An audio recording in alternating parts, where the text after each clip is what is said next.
real pleasure to join you today. I'm going to be talking about protecting and restoring freshwater biodiversity.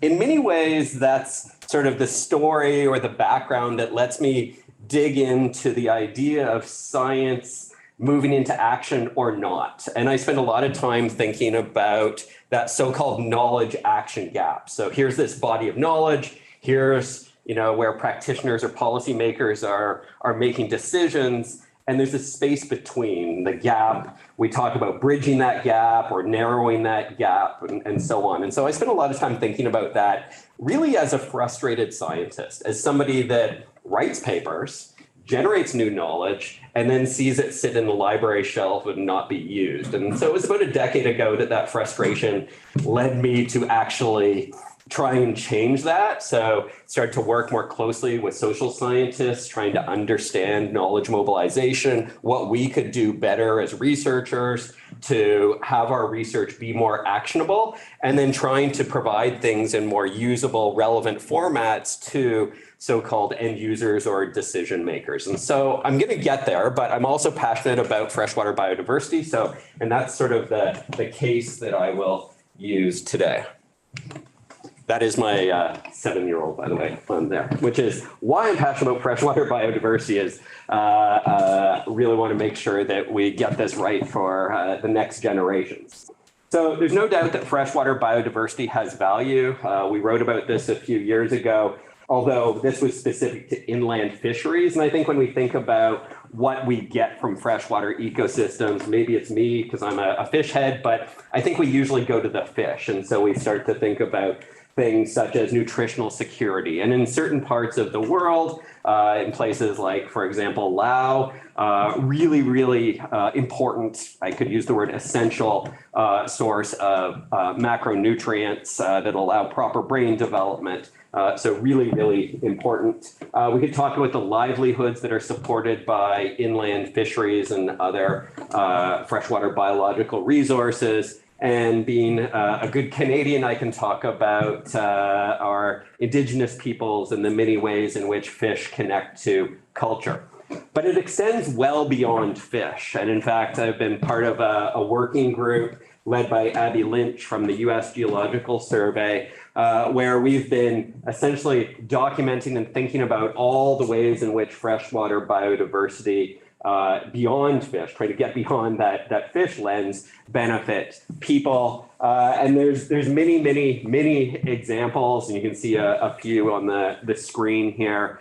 Everything from water purification, of course, the potential for novel pharmaceuticals or other biomaterials that can be used to support human progress and so on. So, and the reason that I like to start with this is freshwater, it's hard to value. We know the value of the water itself, but everything else associated with it, people forget about. People forget about how the many ways in which freshwater ecosystems benefit us. And it's not just the general public. I would argue that the UN SDGs forgot about freshwater biodiversity. So we've got one called Life Below Water, but I'm going to read what 14 says. Conserve and sustainably use the oceans, seas, and marine resources for sustainable development. Okay, so to me, that explicitly excludes freshwater. Okay, it doesn't say aquatic, it doesn't say lakes, rivers, wetlands. It says ocean, seas, and marine resources. So, and we've whined about that in the literature, been very clear about how inland fisheries in particular are missing. But again, it extends far beyond that. Water is in there if we talk about the sanitation side of things, drinking water, but not freshwater biodiversity and ecosystems writ large. So there are a number of reasons for this, and I think we'll sort of start in the center up here. I'll see how I do with this pointer there. So this idea that freshwater is a resource to be exploited, and we do every day. We exploit freshwater to sustain our life. We flush it down the toilet, literally. So that's what we think of when we think of fresh water. And of course, that leads to less attention, less resources to be able to study things like freshwater biodiversity. There's also a perceived lack of charismatic megafauna. If you ask people about the cool animals that live in freshwater ecosystems, people sit there and scratch their heads. Whereas if you ask them about something cool on the savanna or that something neat that hangs off on the, around the coral reef, they can give you examples of those organisms. Of course, what's beneath the surface is largely invisible, although I would submit that the water next to us in that creek is really quite clear. And if you know what you're looking for, you can spot life, but it takes a bit of a trained eye. So in general, even though water in some places is clear, what lives beneath is very much invisible, I think, to the average person. We get a lower public profile. And then freshwater is oftentimes treated as part of the terrestrial landscape. So when we talk about, well, if we protect a terrestrial environment, we're inherently protecting freshwater. So we don't need to talk about freshwater as its own entity, even though we talk about marine resources as their own entity. So collectively, these are some of the issues that lead to freshwater biodiversity being forgotten. So just to remind you of sort of the state of affairs, freshwater wetland extent has declined by 70% since the 1900s. We've got an extinction rate in freshwater ecosystems that's equal to that of the tropical rainforests, which we throw in textbooks as the iconic example of where we've done very poorly as a society. About 1/3 of the 28,000 or so species that have been that are dependent upon freshwater that have been assessed by the IUCN are considered threatened with extinction. We've got fish. Of course, I'm a fish head, so I'll keep talking about fish. My favorites in North America, extinction rates 877 times higher than the background rate that we would expect absent human interventions. Amphibians, of course, the most imperiled vertebrate taxa on the planet. We've got 44% of the 511 freshwater mussel species classified as near threatened or threatened. And we've got 16% of freshwater crabs. There are freshwater crabs, but that number might be as high as 65% because frankly, we don't know a whole lot about freshwater crabs. Freshwater plants, who knows? So the IUCN Freshwater Plant Committee is literally one person, a scientist based in the UK, and he's doing his best to make noise about freshwater plants and their value in freshwater biodiversity. But the shorter answer is we just don't know. So if we look at things more holistically, the WWF compiles the Living Planet Index, and I will suggest that it does have its weaknesses and limitations. Basically, it assumes that in 1970, everything was hunky-dory. It's as if that was sort of pristine condition. And we need some sort of anchoring point to start with. And the reason 1970 works is that it's when we start to have a reasonable amount of trend through time data that we can sort of say, we'll call that the starting point. But to be clear, things were not necessarily perfect in 1970. So using aggregate data, and they call for data every couple of years. So if you have a data set that you've collected through time, and it doesn't have to be from 1970, it just has to be 2 points in time that fall within that window, it can be added to the database. And they do this for a variety of organisms. So marine, terrestrial, and freshwater. And you can see there that everything's down, but our marine and terrestrial down much less so relative to the freshwater numbers. And in fact, this last week in the lead up to the biodiversity summit that's being held, WWF has been splashing this infographic modified to show the top two, but then they show the overall numbers and it's low and they're like, why? What's driving this? They're like, it's freshwater. So WWF is really trying to push the freshwater has been forgotten narrative. So down 83%. So to be clear, when we say that it's down 83%, that does not mean we've lost 83% of our species or populations. That's the average decline in population size. So that's how they do it. So that's really, really quite worrying. This is not easy, okay? I'm routinely in front of angling groups and they want to know how many fish are in that lake? And we scratch our head and we don't know. It's hard. It's hard to come up with those numbers. We know species are going extinct before we even know that they exist, and certainly we need lots more good taxonomic work. There's inherent challenges with sampling freshwater beasts, working in rivers that have high flows. Sometimes they might be turbid. Certain parts of the world, there's all sorts of things that will eat you or invade your body. So the reality is we lack trend through time data for most species. Some of the most heavily managed species on the planet or populations on the planet. So I'm thinking about maybe some fish in the Great Lakes Basin or Pacific salmon off the coast of North America. We still are really, really bad at stock assessment and estimating how many animals are actually out there. We have limited capacity in some locales where just stock assessment does not exist, does not happen. And collectively, that leads to this DD, or data deficient classification for many freshwater species. And that, of course, makes it difficult to do interventions. If you don't know the status of a population, you don't know when it makes sense to engage in any given intervention. And it's not easy. So I live in Ontario, and that's what's visualized on the screen there. It is a big province. Switzerland would fit into our landmass many, many times.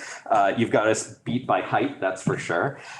We have about 250,000 lakes, 100,000 kilometers of rivers, and 350,000 square kilometers of wetlands in our province. And we have 250 provincial biologists that are responsible for fish, wildlife, wetlands, and aggregate resources. They're called biologists, but they deal with all of those things. We don't really have a fish biologist and a turkey biologist. They do it all. There's 250 of them. And so that means each has to deal with 1,000 lakes, 400 kilometers of rivers, and about 1,400 kilometers squared of wetlands, okay? It's just not possible to visit all of those places, let alone assess the state of populations within, and then manage at the level of the water body or the population or the species or whatever the case may be. And I know we're blessed with lots of water. Other places there's not quite so much, but it is challenging to do this kind of work. So I just use this as an example. So layered on top of all this and leading to some of the aforementioned sort of troublesome statistics in terms of our current state of affairs, we have hydropower impacts, and we see major hydropower expansion in the global south. We've got urbanization, and we still seem to be obsessed with trapezoidal stream designs for getting water off of landscapes. Resource extraction, so sand mining and gravel mining from rivers is a big, big problem. It's just started to get public attention the last couple of years. The UN Environment Program released a big report about 2 years ago that's helping to start to push things in a good direction. Overharvest, this will resonate with you. This is ice fishing, although I guess there's not that much. You have to go pretty high elevation to find ice in this country. But that's from, I think that was Minnesota. It's Minnesota or Wisconsin. So it's not my photo, but just showing you the level of fishing effort that exists. And I can show you other pictures in the ice-free period that show that kind of effort as well. I don't go fishing when it looks like that. Climate change, and I'm showing you sort of the quintessential, it's going to be hot and dry, but we know that's not going to necessarily be the case. We're going to see lots of cold shock events. We're going to see lots of floods. We're going to see lots of weather weirding, which is going to lead to dynamic conditions. We've got invasive species, so you guys have zebras here. We've got them back home as well. Pollution, I'm intentionally showing silt because when we think about pollutants, we always think about nasty chemicals, but to me, it's, you know, some of the most insidious pollutants are things like silt and light and sound that are ubiquitous, but we don't think of as pollutants. So smothering habitats in the case of silt. And all of these have been well described. David Dudgeon's paper from 2005 is certainly a classic. And then working with David, we revisited this a couple years ago with one of my PhD students, Andrea Reed, and of course, David is part of the team. And we sort of wondered, has anything changed? Has the threat landscape changed in any way? So I'm going to zoom in on this just so you can see. And so we focused here on emerging threats, or so-called emerging threats, or things that have not gone away and are becoming more and more problematic. So I don't have time to go into all of these in detail. You can have a quick look. What I really want to focus on is L, which is just to the top there, cumulative stressors. All of these things are happening simultaneously, interacting in complex ways. It's really a mix. And it's not necessarily every single one of these things at every single site, but it's it's almost always a combination of one or more of these, plus other things that you can dream up. So life is hard for freshwater organisms, and that doesn't seem to be getting any better. Then we look at numbers. These are UN numbers. Demand for potable water is expected to be up 55% by 2050. Our need for food that's produced on land, so in other words, our need for irrigation, estimated to be up by 60%, and 80% increase in electricity demand, and much of that demand will be met through hydropower. So the pressures are not diminishing by any means. So I bring you back to this, okay? And so if you sort of, squint, this looks like a curve. It's very much a downward sort of sloped curve. And we're using that terminology to play off of work that was led by the late Georgina Mace, one of my conservation science heroes.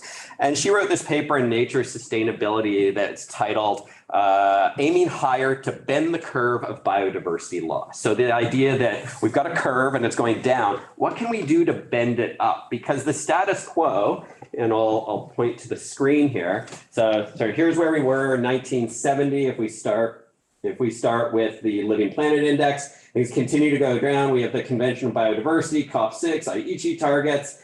Here we are with Montreal starting this week, and COP15. Things are continuing to go poorly. They're continuing to go down. So the so-called status quo is not helping. It's not going well. And what we need to be doing is, it's not just flattening this out. We need to rebuild. We need to restore freshwater biodiversity. And so working with some colleagues, this was led by David Tickner, who's a freshwater biodiversity lead for WWF and a cast of characters from around the world. We got together in London pre-pandemic and did some brainstorming.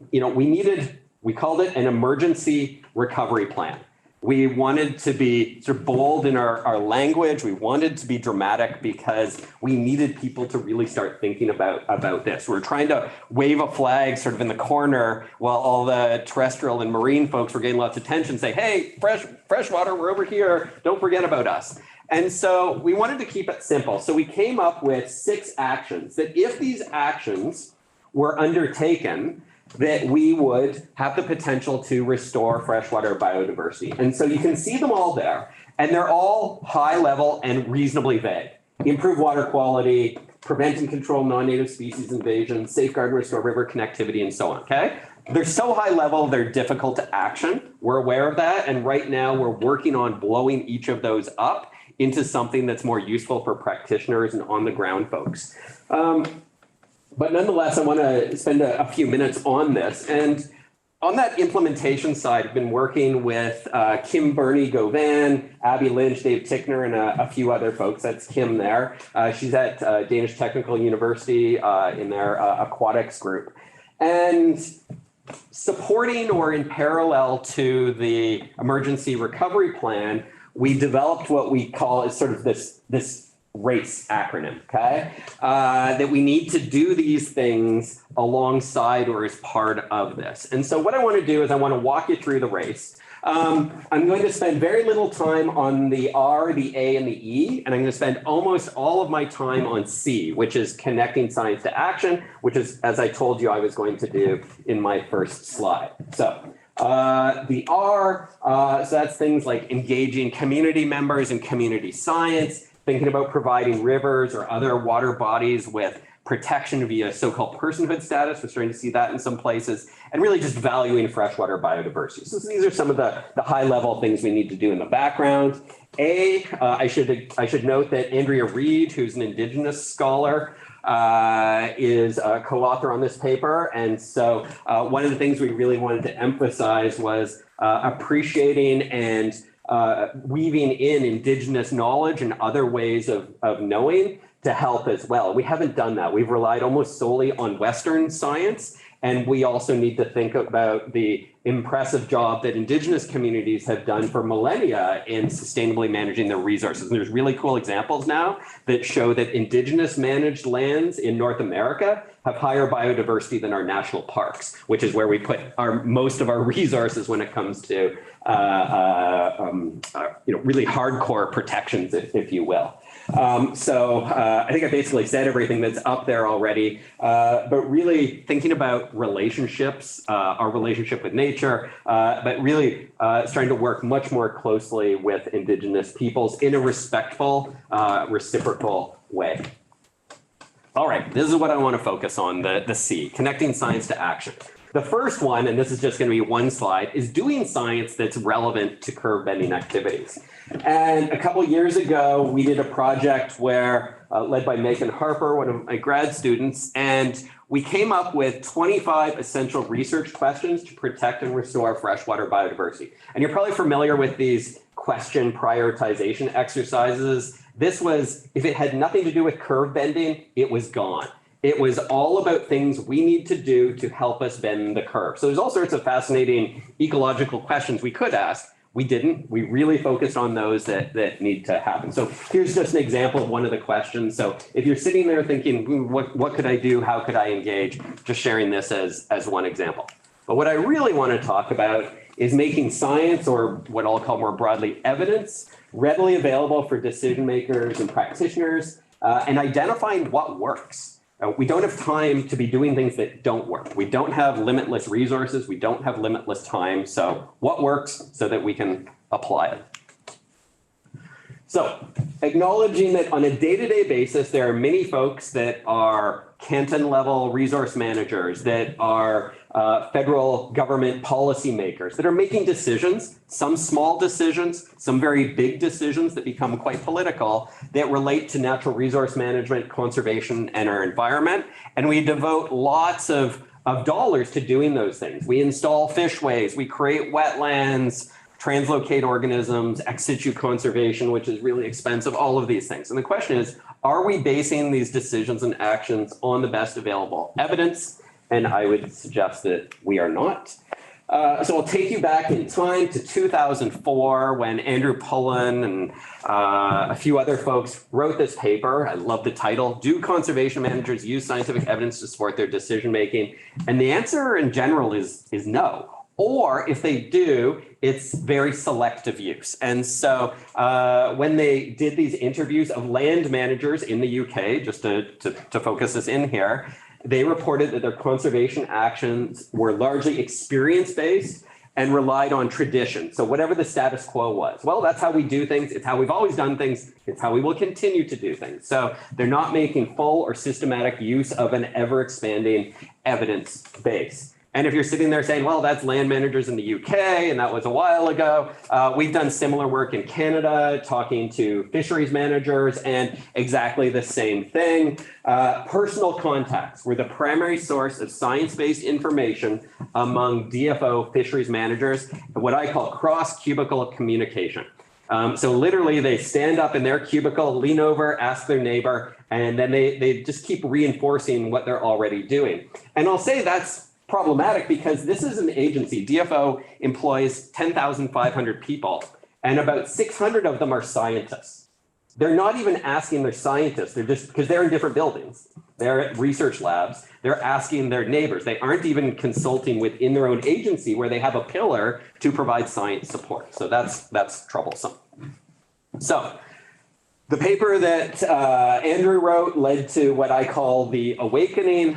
Bill Sutherland and others sort of picked up this, the torch on the need for evidence-based conservation, what I would argue is a very important paper within our within the conservation field. So what does that mean? And so Andrew Pullen founded something called the Collaboration for Environmental Evidence. I'm currently the secretary of the collaboration. It's based in the UK, but it's a global collaboration.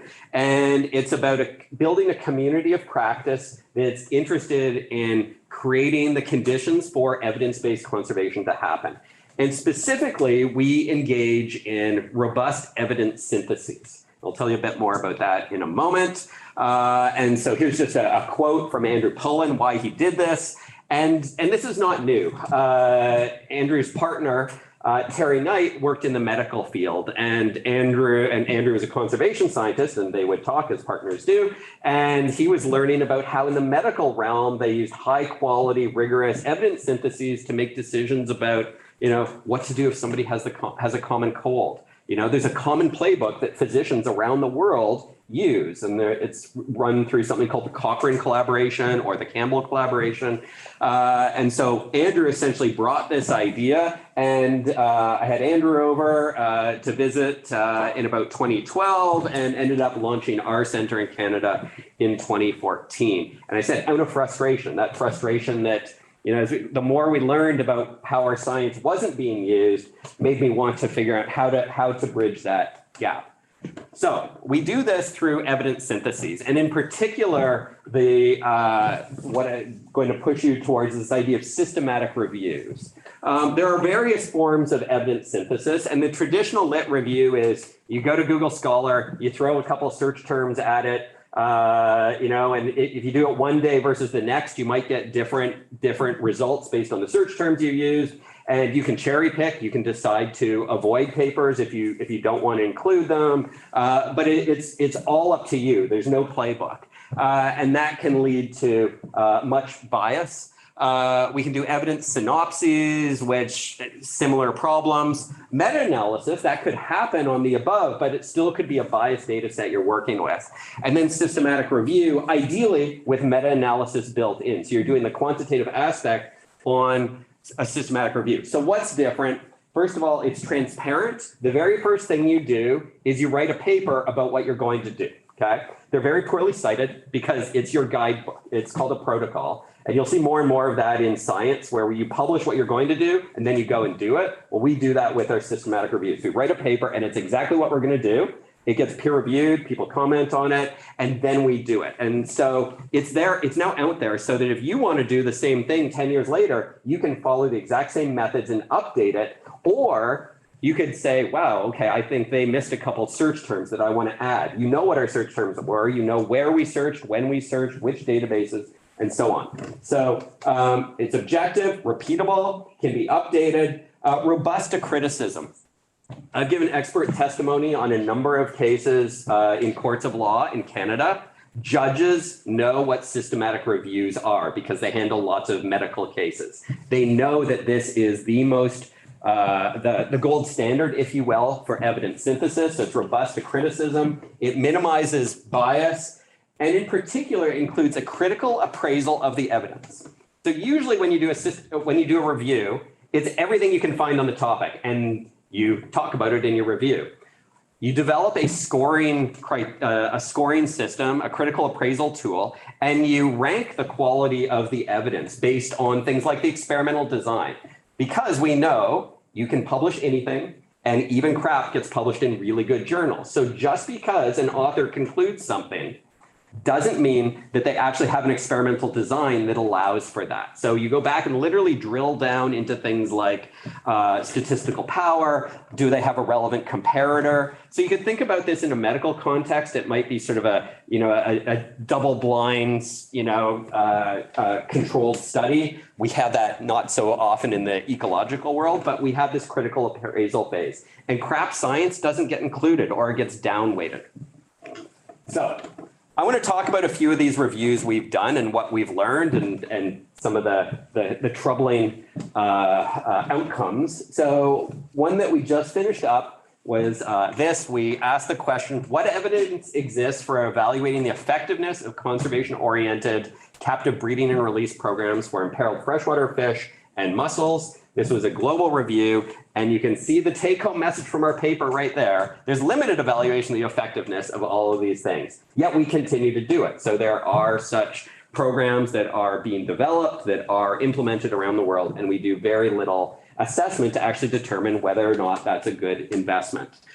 Most of the research that's been done is clustered in a very few countries, so we have some geographic bias there. And it's not that there's no research, but it's really clustered in a couple things. So this is a heat map, and I'm just showing you the fish outcomes, not the mussel outcomes. So you can see different, the objective of the captive breeding study over here, and the number of cases. And you can see lots of light pink and white. So there's major holes in our understanding or evidence gaps, and there's a few clusters. So we know a fair amount about the monitoring on the supplementation side of things. So one aspect of captive breeding, but by and large, we have major knowledge gaps. Another example, this is one we did for Parks Canada. It was a review of the effectiveness of non-native fish removal techniques in freshwater ecosystems. And we determined that there was inadequate data quality and completeness for us to actually do anything quantitative. Nobody used comparators. There was no before after. It was simply, there was an invader, we did something, we think it helped. But there's no data to actually evaluate it in a critical way. So a take-home message was that there's considerable scope for improving our evaluations of these methods to figure out what actually works and what doesn't. Here's an example when I told you we do critical appraisal. So here's critical appraisal for studies through time, percentage of studies. You can see the number of total studies at the top. So high study validity is, let's see if I got this thing to point again, is this hatch mark here. And you can see there's a single high validity study or high quality study that was published between 2001 and 2005. And in 2015 to 2017, we continue to publish lots of very low quality studies. So we're doing science, we're publishing it in so-called good journals, but it's crap. It doesn't actually allow us to test a hypothesis or answer a question. There's nothing there in a quantitative sense to work with. So highly problematic. We've recently done one on the effectiveness of spawning habitat creation for substrate spawning fish. Salmonids are substrate spawners, as an example. And here's an example. In British Columbia, we create these artificial spawning channels with the expectation that they increase fish production. We found 6 studies or data sets that were of sufficient quality that actually allowed us to do a very focused, small, not overly powerful meta-analysis, but you're trying to get something out of this. And we concluded that there was some benefit for the addition of rocks for salmonids. That's what we got out of it. The bulk of the studies were very low quality and screened out. So again, this is one of the most common interventions used to so-called benefit substrate spawning fish. We dump in rocks. Problematic. Some of the issues, lack of long-term monitoring. So you dump the rocks in, you come back the next day, yep, they're still there. So presumably they'll be used and you move along. That's what we end up with. A lack of a comparator. So you only go to the place where you put in the rock pile. You don't have a comparative site that is pristine or a comparator site that's degraded that you didn't actually restore. And then obviously there's a bias towards salmonids, although there's lots of salmonid bias out there. There are some other outputs. So you might be sitting here saying, why would they fund this work if all you do is keep concluding that it's a crappy evidence base? And I will say there are examples I could show you where there is big enough evidence base and we can do some really quite informative things. But I wanted to highlight some examples of common interventions where we actually don't have a good scientific evidence base for doing them. Systematic reviews of this process does yield a few other outputs, even if the evidence base is weak. So first of all, you get a searchable database that has all that information. We do calls for gray literature. We include theses. It's really quite there, and everything is included. The extracted data, why we said that your study was of low quality. Why? What's missing? So everything is transparent as to what's in there. There's a research agenda because we clearly know the knowledge gaps. What are we missing? And it tells us what do we need to do to generate high quality science that will meet the bar so that it does contribute to the evidence base. And we saw this happen with the example of the substrate additions to rock, where DFO took that information, went back, and normally they would fund the kind of work I said, where you just go and look and see, yep, there's a rock pile there, maybe there's a few fish around that. So we're doing before, after, control, impact, replicated across multiple systems. It costs way more money, but we're going to have some robust science. So it's improving the quality of the empirical work that's being done, which is really important. It also provides guidance to the regulatory requirements. So when proponents like a hydropower developer does something that's bad and they have to compensate or have to alter an ecosystem and engage in restoration, it allows the government to say, here's the standard of monitoring we want to be able to generate quality evidence to guide us in the future. On top of all of that, if we fail to publish our failures, the evidence base is highly biased. So I just wanted to flag that as well. You can have bias in the data because there's crap science. You can also have bias in the literature base or evidence base because you don't publish the failures. So we think in general, it's easier to get success stories published. Nobody wants to publish, it doesn't even feel good as an author, sharing your failures publicly, but we need to. We need to share our failures so we can learn from them and fail forward. So just to summarize this section, I think there's it's an absolute failure if we're investing resources in doing interventions that are ineffective, or if we're funding studies that are so poorly designed that they fail to actually improve our understanding of a given intervention. Systematic reviews certainly help provide clarity, the quality of science that needs to be done. We need to embrace failures and publish them.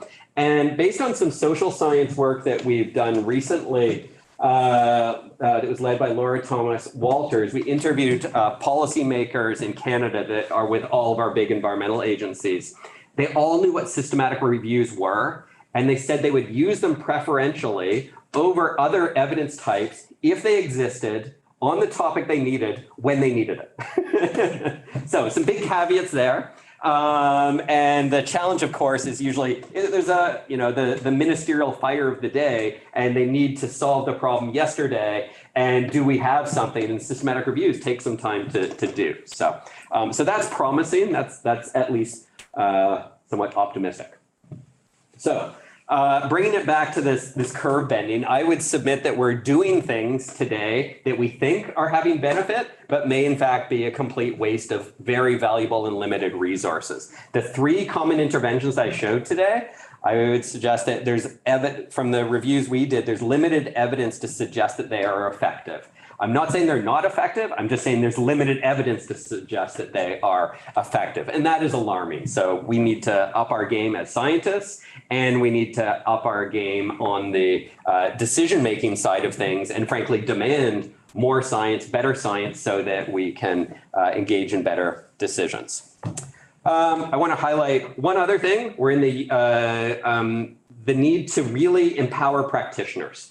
They are a key part of this, and they're never in the room. When we talk science, rarely are the practitioners there, and we need to change that. I'm not talking about PhD level policymakers. I'm talking about bachelor level practitioners that are on the front line, that outnumber us 10 or 20 to 1. Those are the people that are going to be implementing this science, that are going to be bending the curve, and we need to think about them and target them. And so in Canada, we've been working on developing a fit for purpose toolbox to help them with their decisions, that's visual, that's online, that does the work for them and gives them information to guide them. And so it can be tailored for different regions to be relevant depending on geography and taxa and so on. So real take-home point here is we can't forget about the practitioners because we really need them. If the topics that I just hit on are of interest to you, this morning, Bill Sutherland emailed with this link. This is a brand new open access free book called Transforming Conservation, A Practical Guide to Evidence and Decision Making. And if you scan that, it'll take you to the book. I think I'm on co-author on 3 of the chapters in there, but that's not why I'm flagging this. I'm flagging it because it is really practical. It is, and the reason it's open access is to get it in the hands of practitioners and policymakers to help them make good decisions. So the toolbox for enabling evidence-based conservation is also growing. We're trying to make it easy for decision makers to make good decisions. The last one, I remember we were in the race and I got stuck on C. We're on to E now. Elevate. We need to elevate freshwater as a unique domain that requires explicit recognition in conservation planning and restoration and so on. I think that sort of stands alone what we're after there. Make sure that we're providing decision makers with what they need, sharing our stories with diverse audiences. And thinking about really how to manage freshwater biodiversity explicitly. So an invitation to join the race, if you will. We could use your help. Moving forward, the marine community has really been pushing so-called ocean optimism.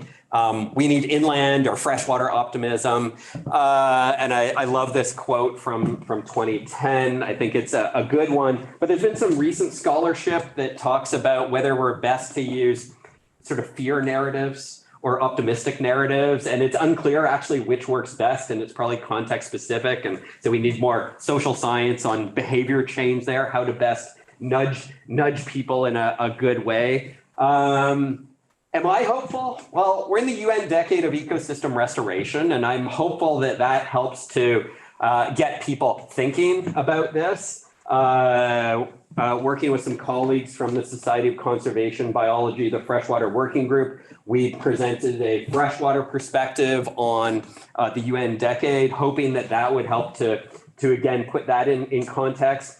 In short, it's got to be more than planting 1 billion trees, and that's kind of right now what I think the UN decade of ecosystem restoration is all about. We need to be doing good hands-on freshwater ecosystem restoration. So I'm somewhat hopeful about that.